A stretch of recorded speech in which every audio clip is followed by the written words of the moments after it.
go. Are you ready? COC. Why you dealing with the cyber threat when you know you got an era right? Yeah. You are not alone, don't do it by yourself. Get you some defense will help. If you know you won't be cyber free, come and get you some COC. Satisfying controls, lock them access points. We won't disappoint. COC, fight cyber threats. Promise you will not regret. We go deep and penetrate. COC, come and see.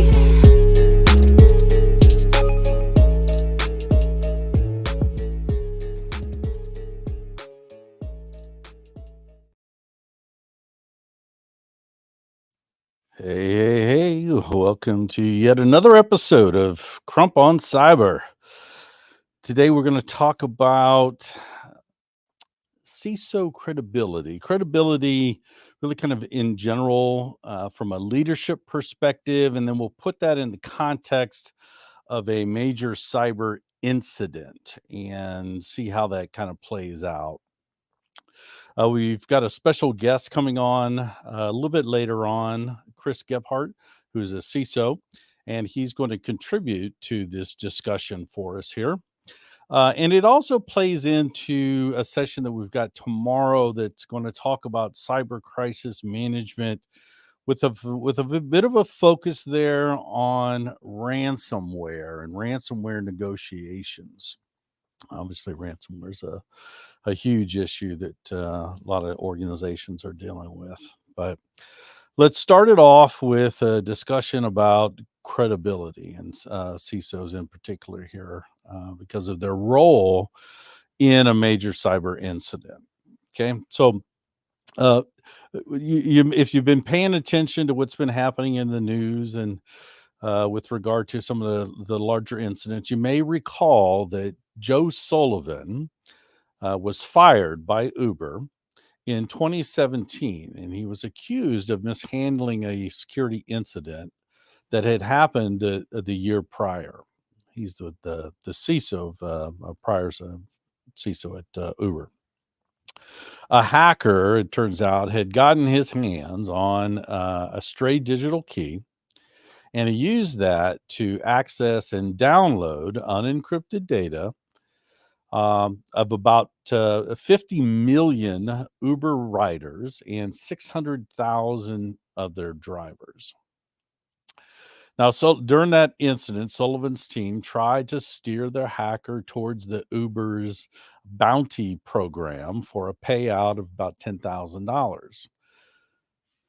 The hackers, unfortunately, needed a bit more than that. And so through protracted negotiations, it led to a payout of $100,000 and a promise from the hackers that they would not disclose what had happened.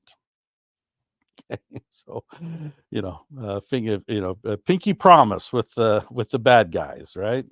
That's it. Generally doesn't always work out well. But on the surface, it looked like a potential kind of cover up, some hush money, right?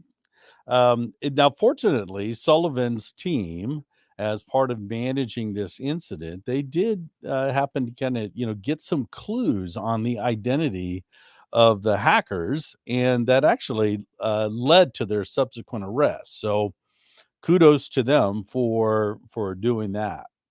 Now, however, considering the fact that Uber was really kind of nearing the end of an Federal Trade Commission investigation from the 2014 Uber breach, you add those together and it starts to sound back like maybe some obstruction, right?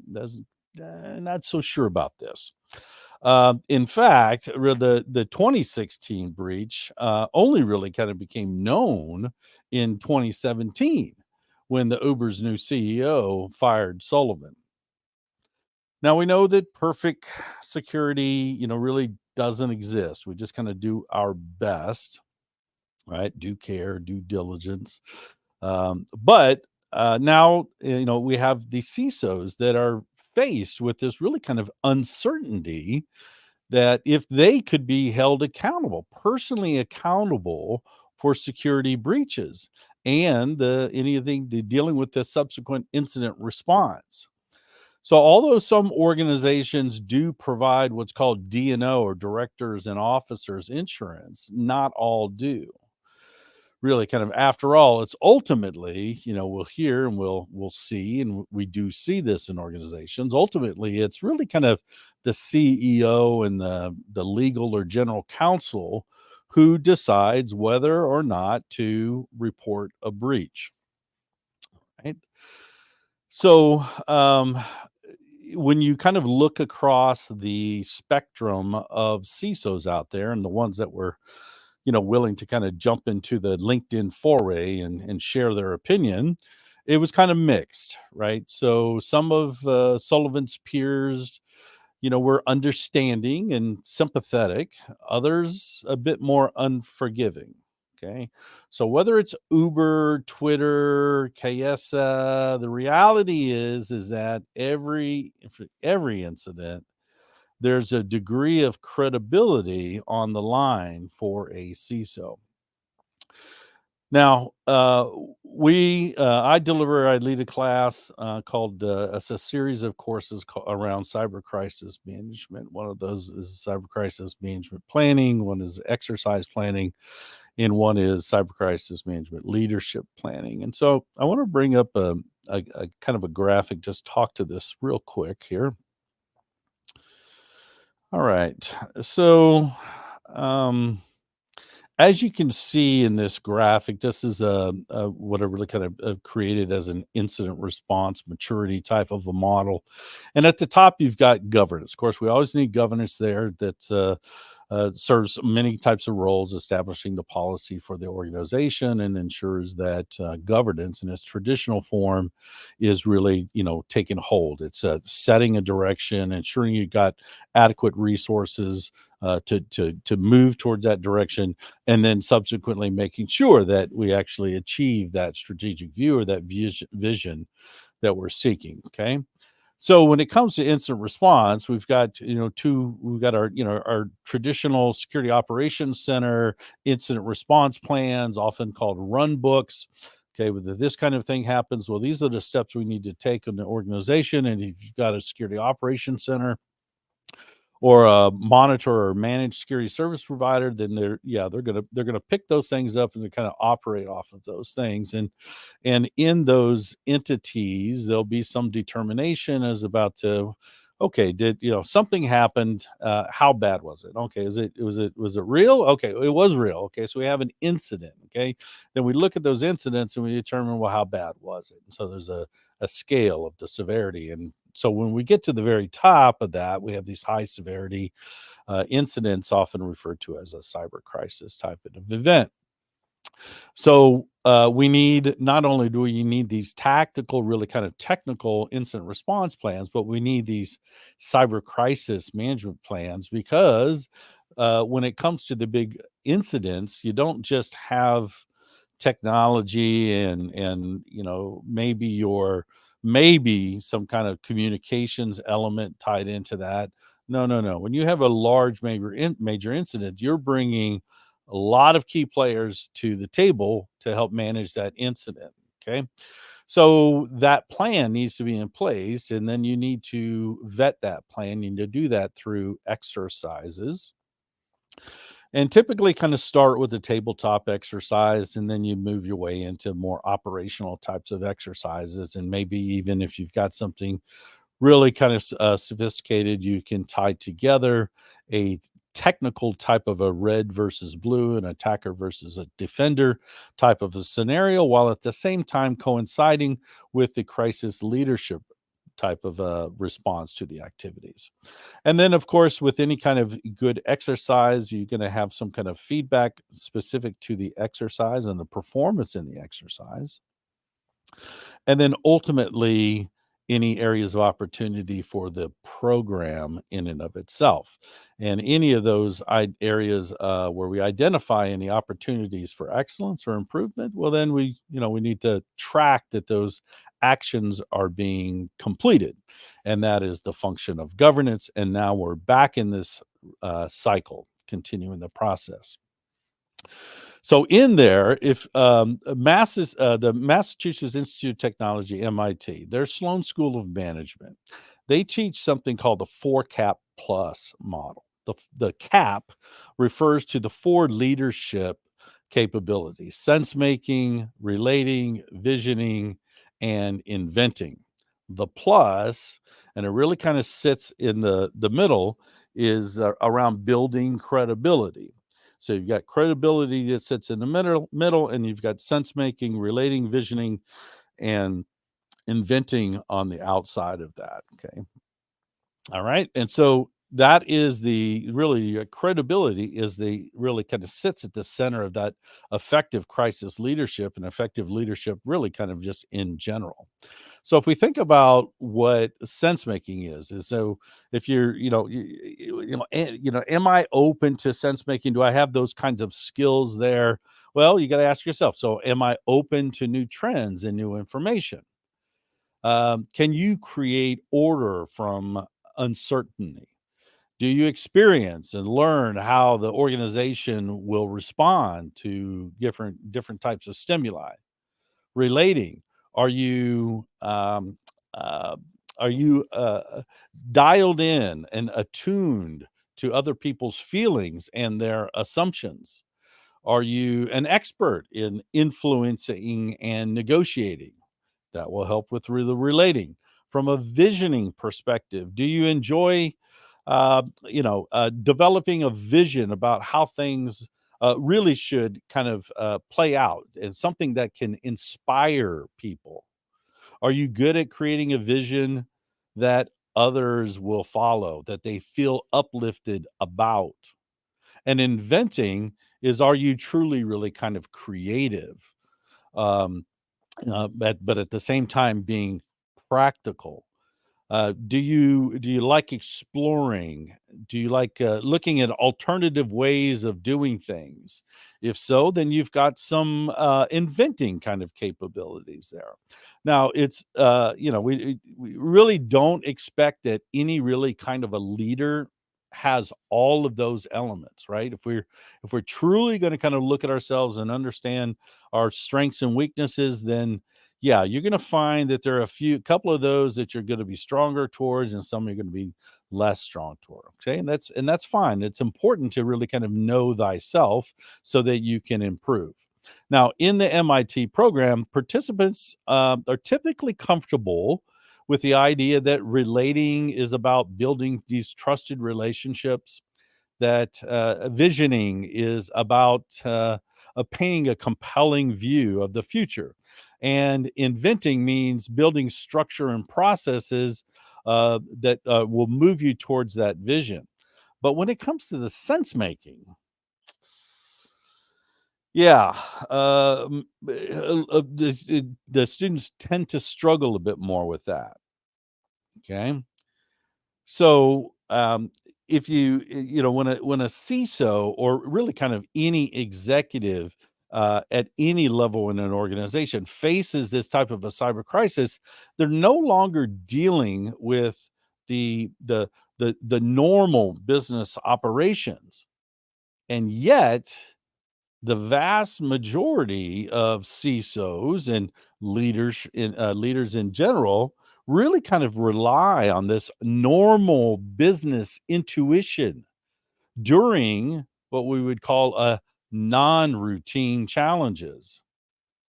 So you're trying to apply this intuition that has been gained to to a situation where you practically have no experience with, because every crisis incident is different. So it creates a conditions where we have really kind of two unavoidable facts that arise. You're using a routine intuition, the business savvy, the things that really leaders have utilized to help them get into the positions that they are today. And it's fully understandable that they would do that. But they're trying to apply that type of a skill set and that intuition to a situation that they really have no practical experience to. So it just doesn't play. It doesn't work out And so what that does is then it creates that second really kind of effect, and that is that cyber crisis leaders are in fact a source of risk. And we see that with the case with Mr. Sullivan. So, how do we manage risks? Well, we talked. We had another episode. I think it was last week where we talked about risk management just in general. But we could certainly really kind of start with this self awareness piece, right? Where we're looking at the issues that are coming up as part of the crisis, and even during exercises, where you've got this tabletop exercise or an operational exercise. Well, for any good exercise, you've got observers. So, as part of building this self awareness, what we tend to kind of see is that there's a lot of great information collected about, okay, here are some activities as part of the cyber crisis plan that need to be optimized or improved or changed. We thought we were going to execute this activity, we didn't, or for something along those lines, right? But we tend to kind of shy away from collecting performance metrics of the individuals, the leaders, during those exercises. And that's a very common type of an issue where we're not doing that. And the obvious reason is because that can be a bit of a delicate conversation. But if we don't, and it really is, frankly, unfair to leaders. They're leaders, for a reason. They certainly have proven some wherewithal to get to the point where they're at.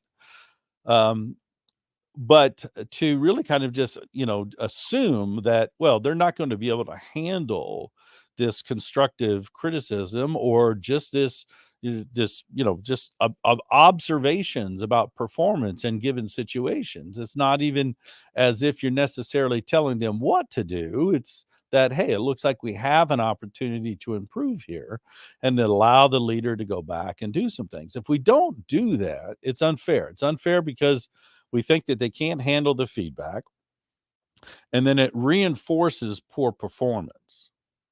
So everybody kind of walks away from an exercise kind of shaking their head going, wow, man, I didn't expect to hear that from so and so, or that kind of that seemed to kind of get out of hand, right? But nobody says anything about it, then yeah, it's going to reinforce poor performance, and then that's going to produce poor performance when it out in any kind of future outcomes. And so we're trying to avoid that, certainly at all cost, across the cycle. So if we're gonna talk about how do we kind of manage this risk to ourselves and our leadership performance under these non-routine situations, yeah, we can certainly start with this self-awareness.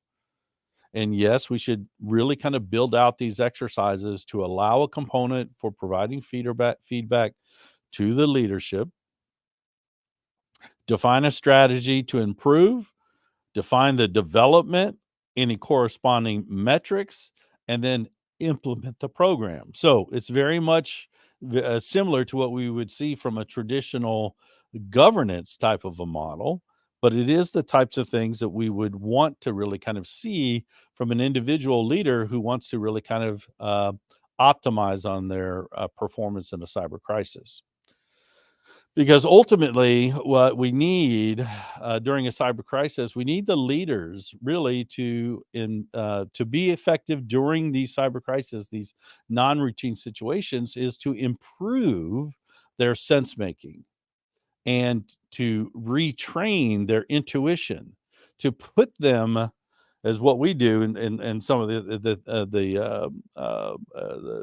cyber crisis management leadership program, is put the leaders through a variety of different types of situations where they begin to kind of learn to retrain on how to do sense making, to be able to be comfortable with kind of going back and saying, gee, you know what, I don't really, I've never been here before. This is all new to me. How do I what do I need to do here? And it certainly begins with this sense making, really asking more kinds of questions and trying to learn more about what's happening in the given incident itself. Very, very dynamic situation. Nicholas Taleb, in his book Black Swan, he uses the phrase as a metaphor for something that's a surprising event. And he describes that there are three elements or three properties of a black swan. So it's something that has a low predictability based on prior information. It has high consequence and sometimes with catastrophic impact. And oftentimes it's explained in hindsight as if it was predictable. We call that retrospective distortion. Okay. Look back at, or 2020 kind of hindsight, right? Oh yeah, no, I knew that was going to happen. Yeah, did you? Nah, probably you really didn't, right? Because it's such they can be such unpredictable events. So this leadership over reliance on past routine methods and their overconfidence in these routine based intuition is called lucid fallacy. And it's really this lucid fallacy that leads us to think that we are fully aware of all the risks and possibilities that are, facing us. So, as a cyber crisis leader, it's really important for you to wrap your arms around the fact that, okay, great, I've been successful as a leader, and it's gotten me to this point in my career. That's great, right? Because the role of the CISO is very diverse. A lot of different things on the plate from a CISO perspective, and managing incidents is certainly part and parcel to that, but it's just one bit of what a CISO has to do. So, understanding that dynamic is critically important and something that a CISO needs to make sure that they're addressing as part of their organizational plans and as part of their personal, really kind of journey here, because we do know that credibility is on the line. So, as leadership looks to the CISO to elevate its role, and there are a lot of folks out there talking about the CISO and having a seat at the table with the board. Well, it's a completely different type of a dynamic there, and that's going to require the CISOs to be adequately prepared so that they can act as a conduit of this crisis information into that board level, so that the board can do the things that the board needs to do and provide the guidance and direction that a board would traditionally really kind of do. So a CISO really does need to kind of step back and take a look at the organization itself and themselves individually and make a determination. Okay, if I'm going to be called to the table here, and if that's the table that the CISO wants to sit at, then they need to be, certainly understand that the line of questioning at the board level can be very, very kind of pointed and direct. So, what has been done? What have you done? Right? There's a huge degree of personal accountability built into that role and that position in the organization. So, what have you done? So, tell me about, what you've done for our organization with regard to ensuring that we were prepared for this crisis event. Please tell us about the structure that we have. Walk us through the policies, right? Well, we know we got the policies, right? We're at the board level. We know the executives are doing those types of things. Sure, sure, sure. But let's get little bit closer to where that rubber meets the wheel or rubber meets the road type of thing. So you've got some policies. Great. Yeah, congratulations. Thank you very much for that. Now, what have you done with it? Because obviously we know that the policies themselves really just talk about what needs to be done in the organization. That needs to materialize into real kinds of capabilities. And so that's when we look at a cycle like this, we see, well, okay, we need to be able to kind of, identify, right, protect, detect, respond, and recover when these things happen. And as part of that, there are certainly going to be those technical elements that need to be in place, and then having an organizational capability around dealing with these incidents. And then knowing that, okay, there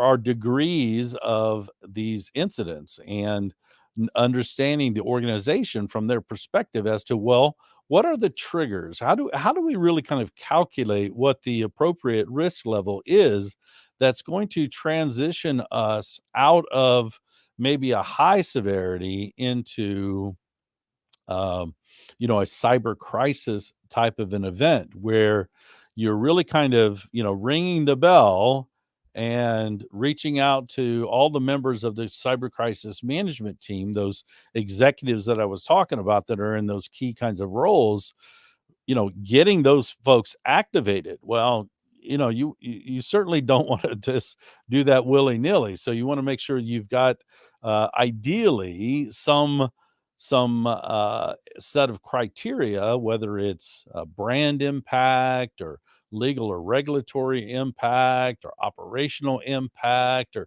whatever these impacts are, but spending the time to really kind of understand the organization so that when, right? When do I make the recommendation to trigger that this cyber crisis needs to occur, and we need to bring all the rest of the folks to the table? That's certainly a critical element that a CISO needs to be able to do. And then performance. So we know that if we have these plans, and plans are great, but they're plans and they're always subject to reality, real life. And so the best that we can really kind of do here is put them into an exercise type of a situation.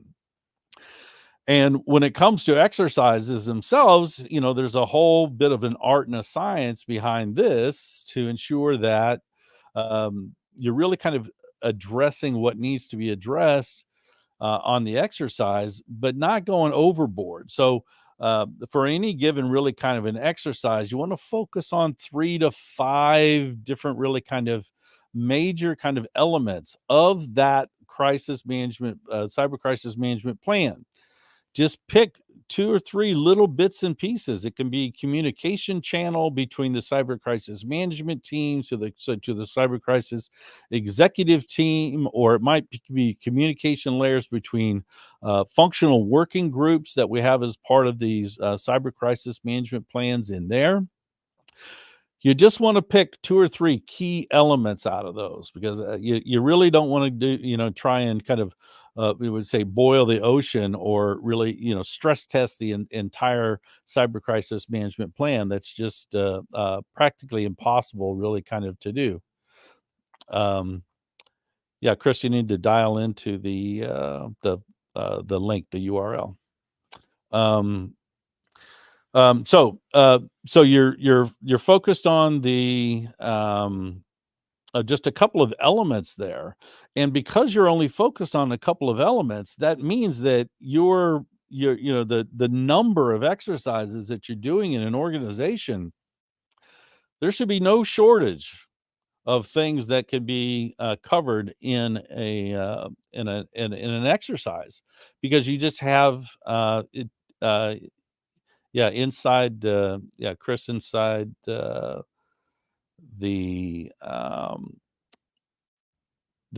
message inside of LinkedIn, there's a URL in there.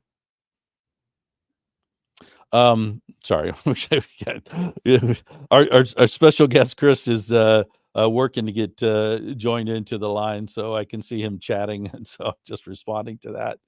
Yeah, so there's a URL that in that LinkedIn message, Chris, that you can click on, and it'll bring you right in. So yeah, so absolutely no shortage of things that can be included in that in the exercises, and then yes, you can get a little bit closer, maybe some of these smaller bits and pieces, but at some point you do want to bring everybody together. So as you're going through this process of developing this cyber crisis management plan, a lot of times you're doing one-off connections and working with these functional groups to build a plan, but they'll have some awareness of what your mission is and what you're attempting to do here, but it's really not until you get to the end, until you have a plan. Well, you want to train those folks, so you want to train those folks on the plan, and then you want to bring them collectively for a large scale type of an operational type of an exercise, where you do present to these crisis leaders from across the different functional groups to come in and have an opportunity to perform, to use those plans that their functional groups have built and are integrated in your cyber crisis management plan. But now they really got to, get a chance to really kind of test it out and test it out in the dynamic of a changing and evolving type of a scenario. And then, as I mentioned before, yes, then we're optimizing based upon feedback for that particular exercise, and then we're optimizing based upon the actual exercise program as a whole there. All right. Okay. So what we're going to do is just going to take a short break here. And when we come back, we're going to have Chris Gebhardt on the line, and we'll pick his brain. COC. We'll be right back, baby.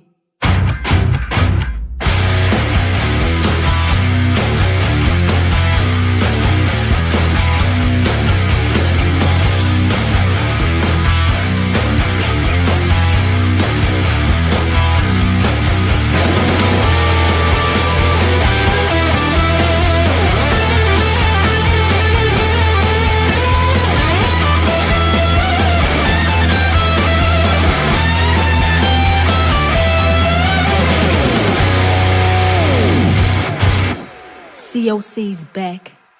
Come get you some. Mr. Gebhardt. Welcome. That was not easy. Well, good to be here with you. It's awesome. Yeah, it's awesome to have you here. Yeah, and That was a journey. That was definitely a journey.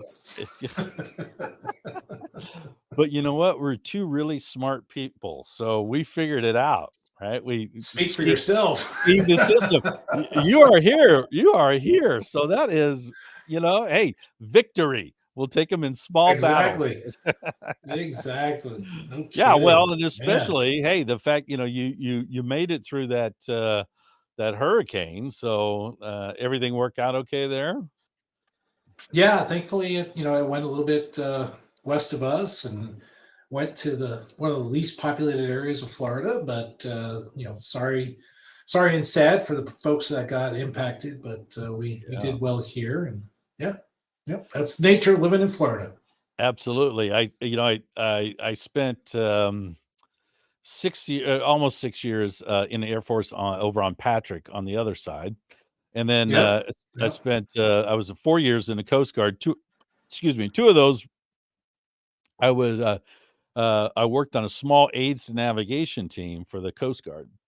And oh my goodness, yeah, every time we had a hurricane come through, it was on the road back, we dealt with the small aids to navigation, so the inland waterways, but the small buoys, coming into the channels. And so when we knew there was a hurricane coming, we'd spend the week, before pouring concrete blocks and getting cement in there, because we had to hump those things onto these small 21-footer boats and go out with the nose dipping with the, swells are starting to kick. And we've got these chains. We have to kick them off the front of the boat and reset oh my gosh. It was Yeah, exciting, but oh my gosh, oh my goodness. Yeah, I mean, your podcast tonight is about crisis management and leadership, right? And that's This is our first year in Florida. We moved here in this time last year, so this was our first opportunity to prep in our new home. Okay, and it was like I was like, I'm taking advantage of this, whether it's going to hit us or not. I'm going to prep the hell out of this, and that's basically what I do in real life too, right? Right. What are you going to do? How do you run these scenarios? Prep. So prepare for the worst, hope for the best. And that's what we did here. That's what I do in real life. Yeah, it's fantastic. Yeah, because I was just talking about the exercise element, and you have to. You absolutely have to. Yeah. So I don't know if you were listening, but I started the show as talking about this this case with Joe Sullivan at Uber and how things kind of played out there.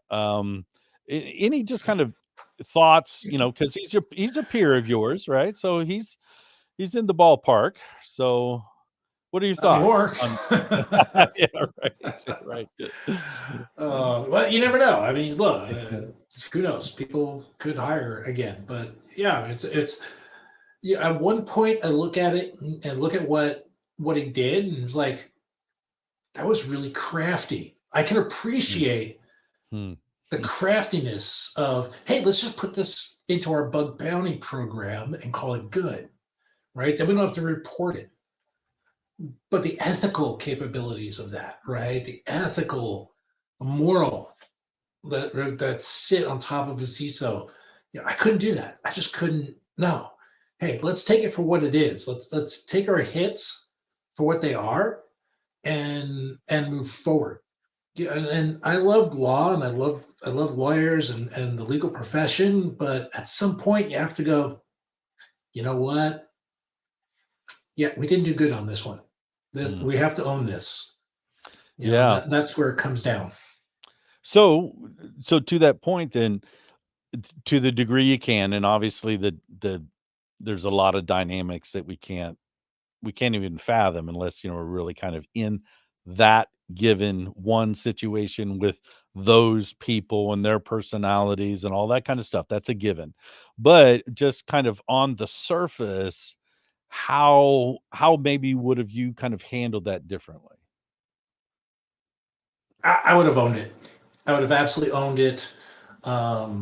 There's ways to interpret the laws, the breach laws, and there are ways you can't interpret the breach laws. In my opinion, he went outside the way you can interpret them. Is something we talk about the B word, the breach, right?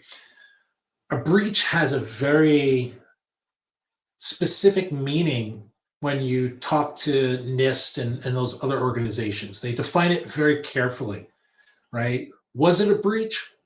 That's to be looked back and determined. Was it an incident versus an event?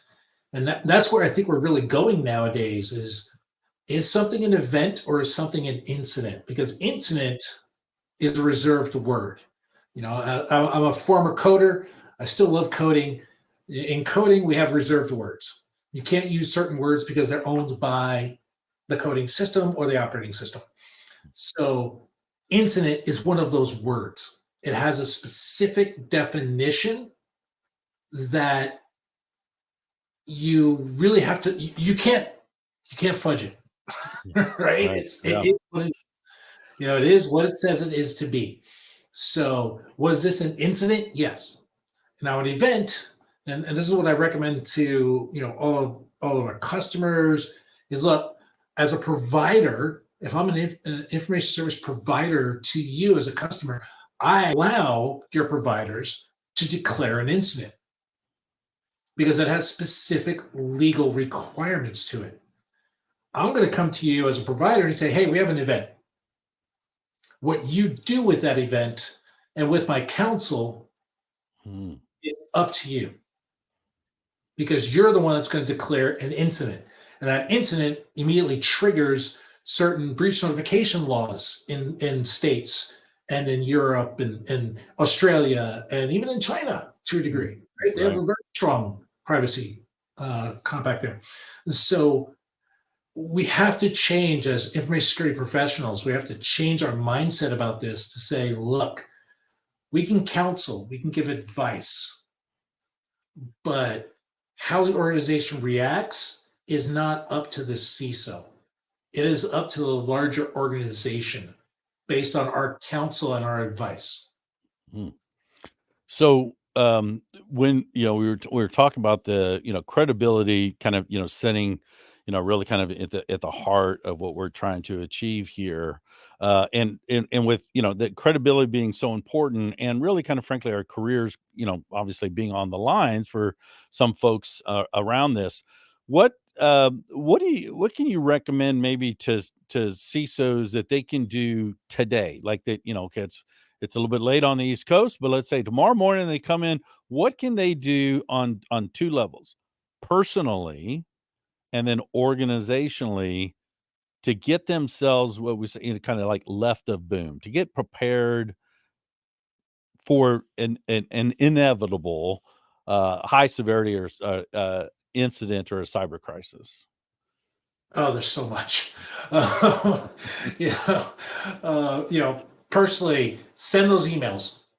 Send those emails you're afraid to send to the CEO, to your reporting structure that says, hey, look, here's my assessment, my honest, open assessment of the organization. And if the organization pushes back on you, update your resume. It's not the culture you want to be in, right? Yeah, it's not the culture you want to be in. Exactly. You're going to end up in the Uber current Uber culture of let's hide things about whatever. So send those emails and say, look, here's the things I've found, but don't be the person that just identifies problems. Offer solutions in that email as well. Hey, here's what I found. Here's what I recommend. And give the organization an opportunity to respond. Now, not all threats are imminent, right? We have threats that are imminent, and we have threats that are tomorrow. Let's focus on the imminent threats. The things that are really going to cause us problems, and then we plan for the items that are going to occur tomorrow, 3 weeks from now, for a year from now, whatever. Even in the HIPAA world, for example, the medical. Even the Office of Civil Rights understands that you can identify your problems. You don't have to solve all of them, as long as you have a plan to solve those problems. And if a breach occurs because of one of those problems you identified, it doesn't make the situation worse. They look at it and go, hey, you acknowledge this problem. You never got to the solution yet. So we're going to reduce the fine because at least you acknowledge the problem. Right? That's the correct approach to take. Ownership. So that's what, ownership, and saying, hey, we know we have a problem. We're going to get there. But then really push to solve those problems. Push the organization for that honesty, for that integrity of, hey, we're going to own what we know. You can't solve for what you don't know. But one of the other things to do tomorrow is, if you haven't done it, is get an independent evaluation of your organization, honestly. Because, and so when I bring in auditors into any organization I'm a part of, I bring the auditors in, I sit down and tell them, I want, and this goes for auditors, for compliance purposes, this goes for penetration testing with pen testers. I sit them down and say, look, I'm hiring you for a reason, and that reason is you. I want your honest opinion. Now, for auditors, I'll tell them, I want your honest opinion about the auditing standard, not best practice. Right. That's a totally different discussion. Right. Yeah. Keep but for pen testers, right. Keep your opinion to yourself. Just tell me what the standard says. Okay, that's one thing.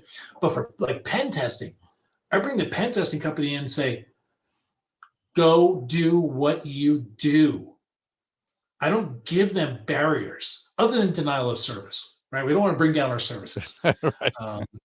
And there's other ways of testing that. But otherwise, it's like, look, go do what you do. Do what you do best because I need to know it. As the CISO, I need to know what I need to protect. And I don't know what I don't need, what I don't know. And when I've done pen tests, that's how I go into organizations. I'm like, I'm going to do stuff you don't even realize. I'm going to find things you don't even realize. So, and you want that. That's the Yeah. value of the service. Yeah. Yeah. That's great. Yeah. There is a lot of, I think, an opportunity there for, maybe it's just, confirmation bias, from the CISO. It's just, I think we're doing great. I don't think you can find any problems. And then that's what they just want to hear, that same thing. And then they just run into those problems. And it's like, boy, I thought over the years, just, individually and organizationally, we have matured beyond that, and we've been open to, open and honest, information. So because if we can't fix it or we can't improve something if we don't know about it, so just lay it out there, right? And then Yeah. we'll take it from there, right? Yeah, we The have best, the capable, yeah, yeah. Go yeah, ahead. the best, like when I conduct pen tests and my team does pen testing, the best results for a customer, and when I come to you in the final meeting and say, hey, look, you frustrated the hell out of us, right? Because as pen testers, we want to find something. We want to we want to dig, and we want to find that key gem. And I'm here to tell you, we didn't find that. It really pisses us off. That's the Right. best news an organization could ever receive, right? Right, You right. frustrated a pen tester. That's gorgeous Yeah. for the organization. Okay, so how does that, let's see if this, parlays well into the next one. So we hear a lot of stuff out there. We've got some legal regulatory stuff coming down the pike around elevating the CISO up to the board level, or having a seat at the board, or having a seat outside the door of the board, or, but being, connected with the board. Does that messaging work out well, or um, how do you kind of walk that ginger path? Because it's a different kind of a world up there, right? And different kind of folks and personalities and responsibilities. And so as a CISO, how do you, and when you're talking about getting ready for these incidents, and then playing a role in the incident, do you feel inclined that maybe you need to smooth the waters over a little bit, or do you come in with the open and honest truth that we're done for here? I look at it and go, what would you ask of your CFO? Right? I mean, there's a person controlling the purse strings. The CISO is controlling the data. Data is money these days. So if you're going to ask one thing of your CFO, you should ask the same thing of your CISO. And honestly, at the same time, though, from my perspective, the CISO has to understand the business, fully understand the business, understand the technology, the checkboxes, the frameworks, all of that stuff, super easy. Understanding the board and the business, that's where a true CISO excels. And if you don't understand that, you're just going to be met with failure, because you're going to be identifying and talking in terms that those folks don't understand. So being able to bridge that gap between the two really is the key. Yeah. So how does a CISO make progress down that path to that? Because, a lot of them will be, maybe new CISOs, or maybe ones that are on that next promotion, right? They've gone from the 100 employee to the 1,000 employee company, and the dynamics change. So how can they, maybe some advice on how they can begin to walk that road and be figuring that out, that new language? Yeah, no, absolutely. So there's a couple of groups, right? There's a couple of functional groups inside an organization. Obviously, there's IT, there's infrastructure. We know them. We get along with them really, really well. There's the technical side, technical sales support side. We know them. We get along really well. To me, there's like 3 to 4 major groups that a CISO needs to fully understand and embrace. One is the sales team. Knowing and understanding the sales team, knowing what their struggles, what they're going through, is critical to being able to talk to the board. Understanding them, paramount to a CISO's success. The legal team and the HR team together. You should be working so tightly with those two that, so legal contracts, MSAs, all these master service agreements, all these things, right?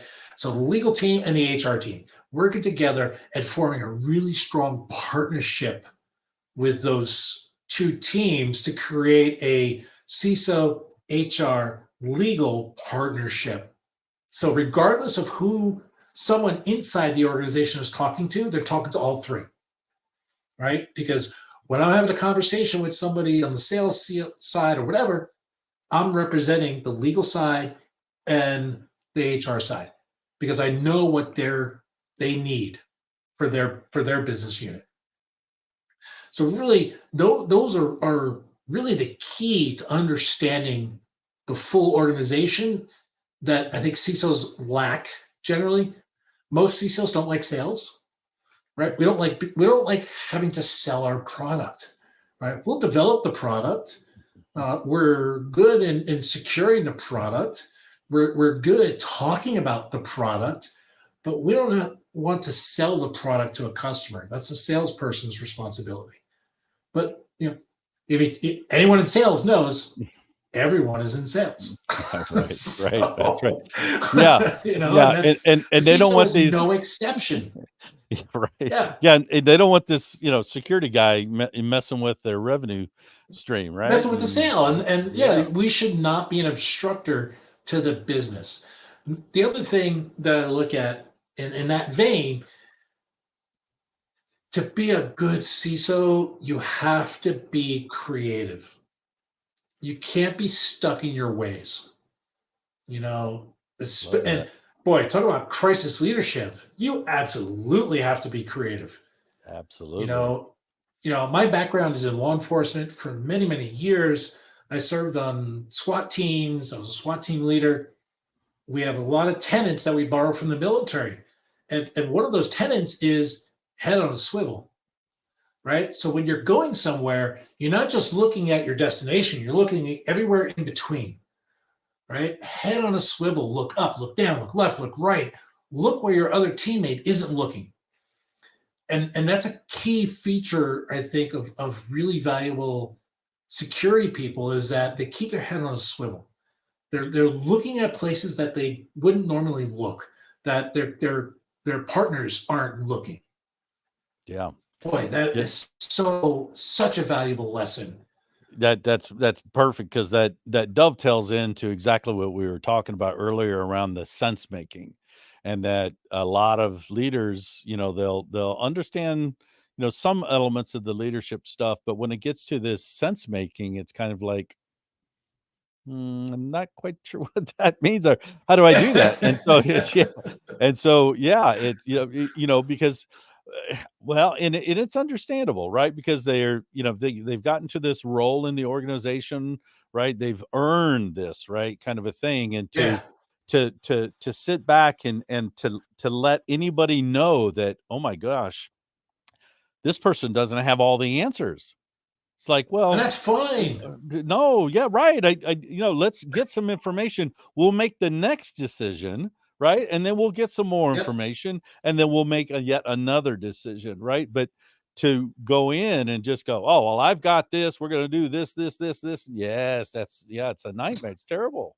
Yeah. So that's brilliant. Especially in crisis leadership, and I talk about this in a presentation I do about SWAT team skills for cybersecurity. And one of the concepts there is this head on the swivel and going, hey, are you really asking the right questions? Or are you getting target locked? Are you doing this? Putting the blinders on because you're so certain of the response. And you want the person on your team that's going to say, excuse me, what's going on over here? Right. You're all looking this way, but there's something going on over here. Can we look over here real quick? That's what you want. Absolutely. You got those it's those those cognitive biases, those things that we don't even not even really aware of, right? So you've got somebody's listened to the radio, or they read something in the news, and a day ago, or on the drive in, and then at 2:00 that afternoon something happens, and it's like, oh, the Russians are coming. Well, it must be the Russians, right? It's like, well, now, why do you feel that? Well, I don't know, but I'm really confident. Great point. And let's go back to your original Uber case, right? If you would have asked anyone in cybersecurity who did that, they would have immediately gone Russia, China, the top three, right? North Korea, whatever. Right. And it turned out to be two guys, one from Canada and one from Florida. Yeah. That caused the Uber hack. Hello?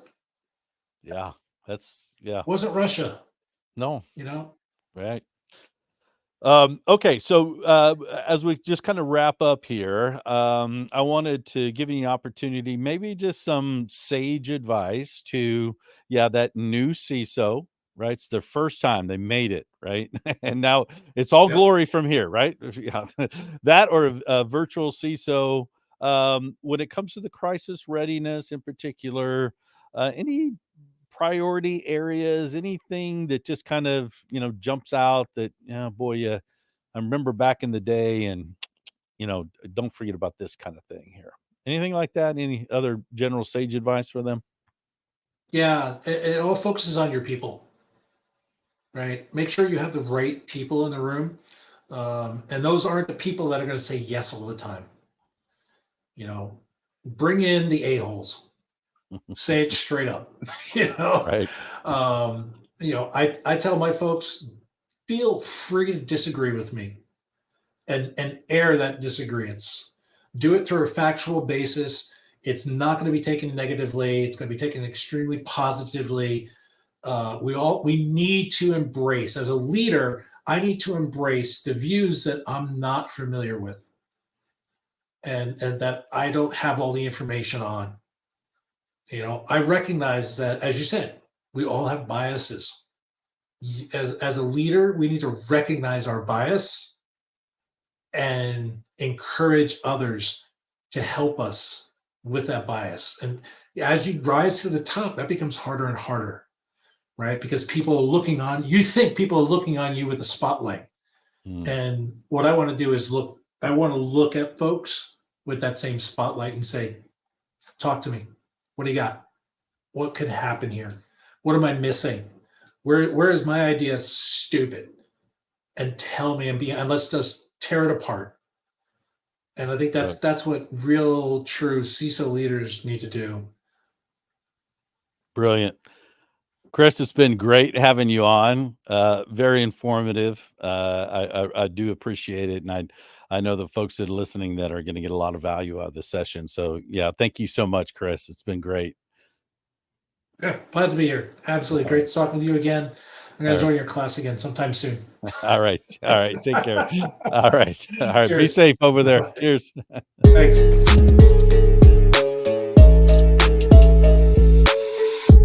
Now you know you're feeling better after deep dosing on COC. Crump and Cyber did you good, babe. Gave you what you want, now you say. Well, we've got to go. See you next time we have the show. I know you love that COC. Crump and